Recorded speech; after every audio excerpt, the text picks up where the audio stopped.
ำว่าทานนี่คือการให้การเสียสละออกการให้แล้วอย่าหวังผลอย่าแลกของการให้คือการสละออกถ้าให้แล้วแลกของนั่นเขาบ่เอิ้นว่าการให้เขาเอิ้นว่าการแลกเปลี่ยนให้คือการสละออกจากมือเฮาให้แล้วอย่าหวังผลอย่าทวงบุญคุณจากการทำบุญการให้คือการสละออกเป็นบาตรเป็นทานในการปฏิบัติของเฮาเริ่มจากการให้คือคำว่าทานนี่แบ่งออกเป็น2อย่างเป็นทานวัตถุสิ่งของภายนอกกำลังแรงกายนี่เอิ้นมาทานแล้วก็น้อมเข้าไปทานของภายในเริ่มจากวัตถุก่อนนี่ล่ะนี่การให้ทานกำลังใจของผู้ให้ทานไหนย่อมยิ่งใหญ่เสมอเปรียบวัตถุนี่ก็ยังเปรียบปริมาณได้ว่าน้อยว่าหลายนี่ก็ยังพอเปรียบได้แต่ว่าจิตใจกำลังใจคนที่ให้นี่มันเปรียบบ่ได้เด้สิหาอิหยังมาเปรียบความอยากให้ความอยากสละออกนี่มันวัดค่าอยู่สิ่งของบ่ได้เด้นี่การให้ทานสิ่งของหลายก็เพราะยังฮู้ว่าหลายว่าน้อยแต่ให้กำลังใจความอยากให้ความอยากทานความอยากสละออกนี่สิเอาอิหยังมาวัดมันวัดบ่ได้เด้ใจของผู้ให้ถึงยิ่งใหญ่เสมอ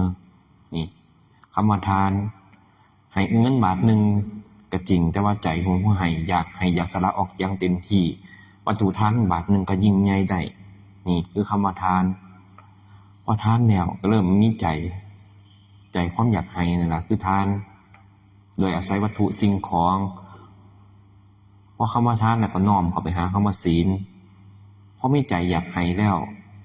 ให้มีความอยากให้ผู้อื่นแล้วมีความสละออกแล้วก็น้อมบ่อยากเฮ็ดทำลายผู้อื่นด้วยเช่นกันบ่อยากถือเอาวัตถุสิ่งของที่ผู้อื่นบ่ให้เช่นกันบ่อยากผิดลูกผิดเมียผู้อื่นบ่พูดผิดในกรรมบ่ข่มขู่ผู้อื่นก็เช่นกันนี่บ่อยากกล่าวคำบ่จริงกล่าวคำทำให้ผู้อื่นเสียหายชีวิตทรัพย์สินและชื่อเสียงนี่ก็เช่นกันแล้วก็สุดท้ายบ่เฮ็ดให้ผู้อื่นบ่แบกเจ้าของเมาหลงสติ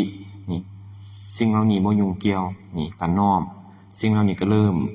เพิ่มขึ้นมาในใจเรื่อยๆเรื่อยๆเรื่อยๆเริ่มขึ้นมาในใจเรื่อยๆใจก็เริ่มสงบขึ้นเรื่อยๆเรื่อยๆนั่นแหละเพิ่นว่าศีลคือความปกติของใจคือความสงบของใจโดยเฮาบ่เบียดเบียนทำลายผู้อื่นนี่คือศีลพอมีศีลแล้วก็น้อมเข้าไปหาคำว่าหิริโอตตัปปะหิริคือความละอายในการทำสิ่งที่บ่ดีก็เป็นพื้นฐานของคำว่าศีลอยู่แล้วศีล5บ่เบียดเบียนผู้อื่นนั่นแหละเป็นพื้นฐานเป็นบาตรเป็นฐานน้อมเข้าสู่หิริคือความละอายบ่กล้าเฮ็ดกลัวผลของกรรมกลัวผลของการกระทำเจ้าของบุรุษเหมือนโจรลักของก็ย่อมหวาดกลัวผู้เป็นเจ้าของตามจับตามเอาโทษนี่ก็เช่นกันคำว่าหิริโอตตัปปะเพราะเขาเป็นหิริโอตตัปปะมีเกิดขึ้นในใจเรื่อยๆแล้วก็ย่อมเชื่อกรรมเชื่อผลของกรรมนี่พอมีสิ่งเหล่านี้แล้วก็น้อมเฮ็ดให้แม้แตกดับทำลายขันธ์ก็น้อมจิตไปทางสุคติเป็นเบื้องต้นสุคตินี้มีทางไหนเริ่มจากมนุษย์เป็นบาตรเป็นฐานมนุษย์ขึ้นไปเทวโลกแล้วก็พรหมโลกเป็นหลักนี่คือสุคติมนุษย์1เทวโลก6แต่เทวโลกนี้ยังอยู่ในชั้นกามาวจรอยู่คือเทวดาท่านจาตุมไล่ขึ้นมากับท่านจาตุมดาวดึงส์ยามาดุสิตนิมานดีปณิ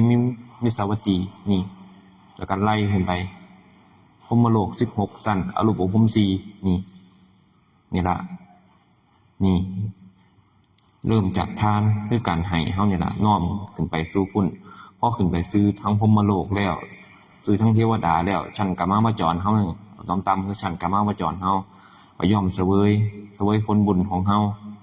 บุญที่เฮาเฮ็ดคือน้อมจากทานการให้การสละออกย่อมเสวยชั้นกามาวจรนี่ชั้นสวรรค์ชั้นต้นๆนี่ก็มีกรรมคุณ5บ่ต่างจากคนเฮากรรมคุณ5ความพอใจในตาหูจมูกลิ้นแล้วก็โผฏฐัพพะการสัมผัส นี่มีครบครันในกามคุณหาในชั้นกามวจรมีครบเบิดพอใจในทางตาเห็นลูกงามผู้นั้นงามผู้นี้งามห่มผ้างามที่อยู่ดีกินดีอยู่ดีนี่คือสวรรค์ชั้นกามวจรเฮาแต่ต่อให้เทวดาสิสุขหลายปานใดแต่ก็มีความทุกข์เคลือบแฝงในความสุขนั้นเช่นกันทุกข์จังได1ทุกข์เพราะความตายเกิดแล้วต้องตายกันหมดทุกคนเพราะว่าสิเป็นคนหรือเทวดานี่ก็ตายเป็นเช่นกันสิ่งใดเกิดขึ้นแต่ต้องตายมีความแตกดับเป็นธรรมดาเทวดานี่ก็เช่นกันเทวดาก็ตายเป็นแต่ว่าเทวดาเขาเจ้าตายแล้วส่วนใหญ่สิลงทั้งอบายภูมิหลายคำว่าสัตว์โลกเกิดขึ้นลงอบายภูมิคนที่ไปสวรรค์นิพพานได้เปรียบเสมือนเขาโคคนที่ลงอบายภูมิเปรียบเสมือนคนโคนี่เทวดานี่เป็นสัตว์ชนิดหนึ่งเช่นกันแต่ว่าเขาเป็นอัตภาพที่2ก็คือเขาเกิดเป็นเทวดาแต่เขาตายจากเทวดาโมเมนต์เขาสิไปเกิดเป็นเทวดาต่อดิเกิดเป็นต่อนี่ก็มีอยู่แต่หน่อยแต่ส่วนใหญ่สิลงอบายภูมิหลายอบายภูมิ4คือนรกสัตว์เดรัจฉานอสุรกายแล้วก็เปรตนี่อบายภูมิ4นี่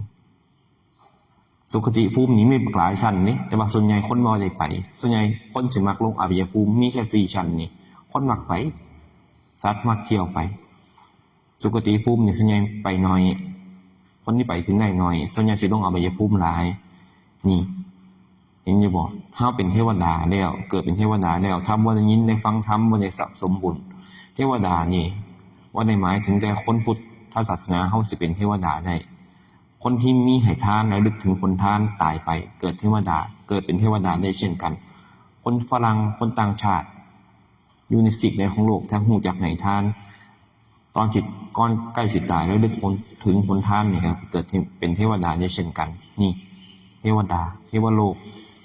แต่ว่าต่างกันจากคนพุทธว่าคนพุทธมีการสั่งสมบุญฮู้จักฟังธรรมการฮู้จักฟังธรรมนี่ต่อยอดได้การให้ทานฮู้จักฟังธรรมนี่ต่อยอดได้1ระลึกถึงธรรมที่เพิ่นแสดงนี่ก็สามารถบรรลุได้2คุยกับสหธรรมิกคุยกับหมู่สนทนากันเรื่องธรรมก็เป็นเหตุเฮ็ดให้บรรลุได้3ภิกษุสงฆ์ผู้เพิ่นมีฤทธิ์เพิ่นสามารถขึ้นไปแสดงธรรมอยู่ทั้งเทวโลกได้ก็เฮ็ดให้เฮาบรรลุได้เช่นกันแล้วก็พระพุทธเจ้าเกิดพระพุทธเจ้าไปโปรดเอาก็บรรลุได้เช่นกันนี่4เหตุแห่งการสะสมการสุตตะการได้ยินได้ฟังบ่อยๆได้ยินได้ฟังธรรมบ่อยๆคือการสะสมแต่ก็อย่าชราใจเพราะว่าการเกิดแล้วต้องคู่กับการตายเป็นธรรมดาถ้าเฮาบ่ได้ฟังคำว่าอริยสัจคือทุกข์สมุทัยนิโรธมรรคเฮาก็สิฮู้จักทางออกคือการได้ยินได้ฟังธรรมนี่ล่ะเพิ่นก็ย่อมแจงทุกข์สมุทัยนิโรธมรรคออกแสดงให้เฮาได้ฮู้ได้เข้าใจคำว่าทุกข์นี่เฮาก็ฮู้ทุกกายทุกใจนี่ทุกกายทุกใจก็ฮู้สาเหตุที่ทุกข์ก็เพราะอิหยังความพอใจเนี่ยมรรคซึ่งเฮาสิบ่เข้าใจคือมรรคกับนิโรธกับมรรคนี่เฮาสิบ่ค่อยเข้าใจกันว่าใส่หนทางทางเดินไปจังไดการเกิดการดับเป็นจังไดเฮาสิบ่ค่อยเข้าใจเพราะว่ามันต้องมีภาวนาควบคู่ไปนำภาวนาคือการเบิ่งจิตเบิ่งใจเจ้าของส่วนใหญ่คนเฮาสิชินนำการให้ทานก็เป็นบาปเป็นทานถูกแล้วก็ตามอินทรีย์บารมีแต่ว่าให้ทานแล้วอย่าพึงพอใจในการให้ทานหัดมาภาวนาบ้างเช่นอนาถบิณฑิกเศรษฐีพระพุทธเจ้าเพิ่นยังตักเตือนเพิ่นเป็นคนให้ทานมากมีทานมาก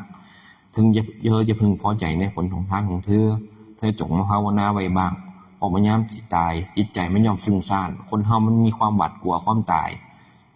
สัตว์โลกเกิดมาตายเท่านั้นเกิดมาหลายเท่าใดตายเท่านั้นชีวิตนึงเกิดเท่านึงก็ตายเท่านึงเช่นกันตายคือตายจริงบ่ได้กลับมาแล้วนี่คือการตายผิดภพภูมินี่เห็นอยู่บ่มันเท่าเทียมถ้าเฮาบ่ฝึกภาวนาไว้มันยังสิตายมันสิบีบคั้นความคิดความรู้สึกมันสิบีบคั้นเข้ามาเพราะเฮาหวาดกลัวบ่ฝึกภาวนาบ่ฮู้จักอยู่กับลมหายใจไว้นี่การฝึกหัดภาวนาถึงสิ่งจำเป็นในการออกจากกามวจรสวรรค์ก็ยังเป็นกามอยู่เสพแต่ความสุขยังความสุขสิเบิดสิตายพลัดพรากจากความสุขก็ย่อมมีทุกข์เป็นธรรมดาเห็นอยู่บ่นี่ล่ะมันก็วนกลับไปหาทานอีกคือเก่าเป็นบาปเป็นทานของเฮา แต่ทานนี่ก็สามารถเฮ็ดให้ถึงนิพพานได้เช่นกันถ้าวางจิตถูกแต่ทานเนี่ยไปหวังขอยึดในผลของทานหวังในผลของทานบ่อาจสามารถสร้างประโยชน์ให้กับผู้อื่นได้เพราะว่าเจ้าของไปหวังไปแลกเปลี่ยนแต่ถ้าทานจะละออกให้ขาดมือเฮ็ดเพื่อผู้อื่นนี่สามารถเป็นเหตุเป็นปัจจัยนำให้ถึงนิพพานได้เช่นกันแต่เฮาบ่ถึงอย่างน้อยๆก็ตกค้างอยู่หม้องสูงเพราะสะสมจากการให้ทานได้ยินได้ฟังธรรมมีสุตตะสะสมไปมีการสงบจิตสงบใจโดยอาศัยการสมถะคือภาวนานี่ก็เป็นเหตุเป็นปัจจัยเฮาคู่มือเฮาเฮ็ดคู่มือเนี่ยเฮาอาจสิยังบ่เห็นค่าเพราะว่าบัดยามเฮาไปรับผลมันย่อมเห็นค่ามันเปรียบเสมือนคนบ่มีเงินก็ย่อมเห็นค่าของคนมีเงินย่อมเห็นค่าคุณค่าของเงินสิหยิบจับใช้เงินก็ย่อมคิดพิจารณาก่อนนี่ก็เช่นกันยามเฮาไปตกทุกข์ได้ยากเฮาย่อมระลึกถึงผลบุญเฮาเป็นธรรมดานั่นล่ะอย่าพากันประมาทในการใช้ชีวิตเฮ็ดอิหยังได้ก็พยายามเฮ็ดไปสะสมบุญไปชีวิตเฮานี่สั้นนักถ้าเปรียบพระเทวดาแล้วเฉพาะชั้นตาตุ่ม1มื้อชั้นตาตุ่มเปรียบเสมือน50ปีของมนุษย์โลกเฮาไล่ขึ้นไปอีกดาวดึงส์1มื้อของดาวดึงส์เปรียบเสมือน100ปีของมนุษย์นี่การเวลามันกลืนกินทุกสรรพสัตว์ทุกชีวิตบ่มีผู้ใดย้อนกลับไปแก้ไขได้อิหยังได้เฮามีแต่สร้างเหตุในปัจจุบันเอาหั่นล่ะให้พากันได้พิจารณาเอาล่ะ